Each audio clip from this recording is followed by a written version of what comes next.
Quando se ganha um grande prêmio, não olhem para um prêmio ganho. Isso não significa nada. Pode ser R$1,5 milhão o Big Brother, pode ser um prêmio de loteria, se na raspadinha ganhou R$500 mil. Analise qual o melhor investimento que se pode conseguir e passe a acrescentar na sua vida o rendimento desse investimento. Muitas pessoas acabam ganhando quantidades enormes de dinheiro, seja por loteria ou programas de televisão. E a grande questão aqui é que muitas delas vão acabar perdendo muito dinheiro, pois não sabem o que vão fazer com este montante, e isso é uma grande armadilha, principalmente para quem veio lá de baixo. Se eu ganhasse hoje R$1,5 milhão, eu conseguiria acrescentar à minha vida algo em torno de R$12 a R$14 mil todos os meses. Se você acrescentar ao seu orçamento escolhas de R$12, R$14 mil, esse R$1,5 milhão fica para sempre e você, vamos tirar a inflação? R$10 mil por mês, compraria um Corsa parcelado talvez. Eu compraria uma casa financiada dentro da prestação que eu consigo pagar. Eu já consegui R$10 milhões, o que você acha diferenciado? Eu falei, cara, cuidado. Esse cara, para postar isso, tá precisando de confete, né? Que é reconhecimento. Mas ele tá deslumbrado com a riqueza dele. Provavelmente vai perder essa riqueza rapidamente se continuar olhando para R$10 milhões. Pô, R$10 milhões, o cara consegue uma renda perpétua de uns 80, 90 mil por mês. Esse cara ganhou a vida. Se ele olhar para R$10 milhões, uma única grande besteira que ele faz ao montar uma empresa, ao investir errado num ativo exótico, aí ele perde tudo. Esquece, cara, você não tem 10 milhões, você tem uma renda pro resto da vida de 80, 90 mil por mês. Muito comum acontecer pessoas que ganham uma bolada investir em negócios que não entendem e acabar perdendo dinheiro, sendo que o dinheiro muito bem aplicado em fundos de investimento, em investimentos inclusive mais seguros, poderia gerar uma renda passiva o suficiente para ter uma vida muito boa. Cheio de gente que monta um posto de combustível, mas é um ótimo negócio, desde que você saiba lidar com posto de combustível, que tem de jogador de futebol que monta um monte de negócio, dá para um monte de parente, ninguém sabe lidar com aquilo, depois com problema trabalhista perde tudo. E aí, adeus riqueza. O que acontece? Por que tanto jogador de futebol vai à falência? Porque a gente vê o momento Milton Neves, sabe? Por onde anda o Caiotinho do São Caetano, morando de aluguel, perdeu tudo. É uma tristeza. É deslumbramento. O que acontece? Eu tenho sobrinho que joga futsal na Itália, enfim. Eu falo, parece que o que ele ganha é muito. A carreira dele acaba aos 40 anos, né, no futsal. Fosse futebol de campo, menos ainda. Ele não pode achar que ele ganha muito. Ele tem que entender o que ele vai fazer depois disso. Ele vai fazer uma faculdade para ter um trabalho, vai montar um empreendimento. O que acontece com muito jogador de futebol, na verdade, é uma sequência de fatores que condenam a riqueza dele. Normalmente ele deve favor para muita gente. É do meio. Né? O empresário, ele lida assim, ele vai criando, mas a gente faz negociação com um, com o outro, tal, e pede pro seu tio te levar, você vai dormir na casa do outro, então ele fica devendo favor pra um monte de gente. Quando ele começa a ganhar dinheiro, ele quer retribuir esse monte de gente.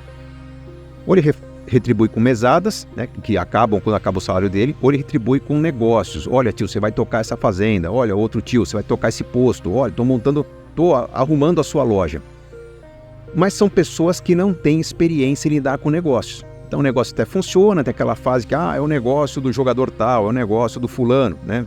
Tá aquecido, a hora que começa a dar problema, que ele não atende bem o cliente, que o funcionário sai brigado porque o dono é primo, é parente, é tio do jogador famoso, ele vai pôr na justiça, a hora que ele tem um problema trabalhista e perde a causa, aquilo vai pelo ralo. Isso daí é muito intrínseco aí à cultura do Brasil. Muitas pessoas começam a ter esse tipo de rendimento, ganhar dinheiro e querem ajudar todo mundo.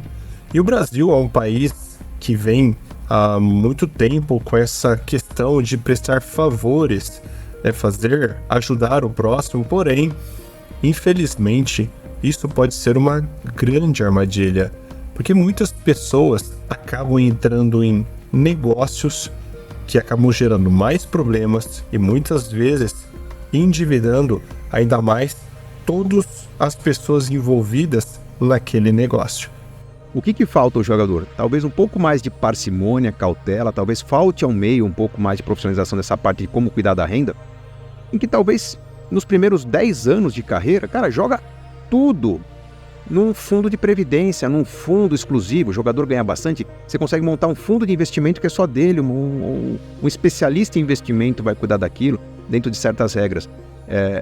Mas não, Sabe aquela coisa da pessoa tem dinheiro, chega um monte de amigo, um monte de parça, um monte de gente oferecendo um negócio, vai ser sócio naquilo, ele vira sócio de um monte de coisa que vai dar problema e perde muito dinheiro. Outro fato que pega muito forte aqui no Brasil é essa mentalidade de ostentação. E isso acontece no Brasil, talvez pelo fato do país ter uma grande desigualdade social. É uma questão cultural nossa. O texto, ele traz questões de pressão social sobre, muitas vezes, esses jogadores ou esses ganhadores de loteria vindo de origens mais humildes. E há uma certa expectativa de que provém constantemente o seu sucesso através de gastos exuberantes. Ostentação. Não quero condenar essa palavra, ela tem muito mais significado no Brasil do que em outros países, porque nós vivemos um país muito desigual. É diferente de um jogador dinamarquês, né, que o país dele nem é a referência no esporte, mas o cara nasce numa sociedade mais equilibrada, ele vai ganhar mais dinheiro e vai tocar o estilo de vida que ele já tinha. Aqui não, a pessoa vem da miséria, o mundo em que ele vive aposta todas as fichas nele. Quando o menino é o primeiro a rolar a latinha ou bolinha de meia ali no campinho da várzea, é um pouco melhor que os outros, o mundo aposta nele, então ele tem uma pressão, uma carga incrível, e quando ele começa a ganhar dinheiro, ele quer provar ao mundo que ele teve sucesso. Então, desde o primeiro salário, é a roupa de grife, é um carro maior, é aquele colarzão maior que a roda do carro dele, né? E uma série de estilos que vão provando que para o mundo que a pessoa se destacou. Isso acontece no funk, isso acontece em qualquer forma de ascensão social rápida.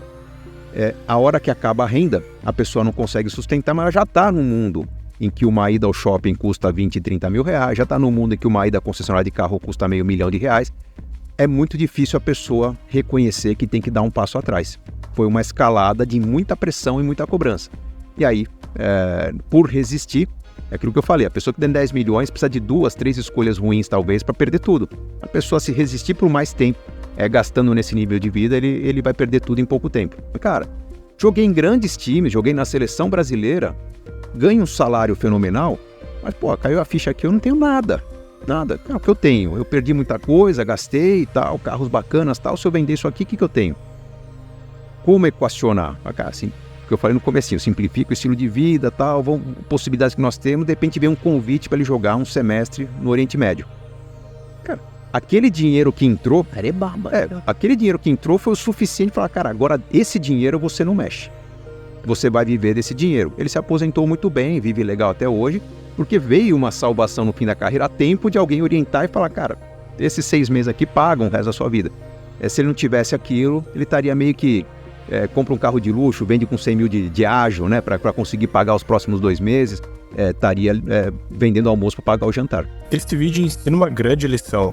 Destaca a importância de educar e orientar financeiramente, principalmente essas pessoas que ganham dinheiro mais rápido ou que têm um melhor aproveitamento de oportunidade, como por exemplo jogadores de futebol. Por fim, é muito importante simplificar o estilo de vida e buscar a ascensão financeira ao longo do tempo e optar sempre pela estabilidade financeira a longo prazo, evitando cair nas armadilhas dos excessos de gastos e da falta de investimento inteligente.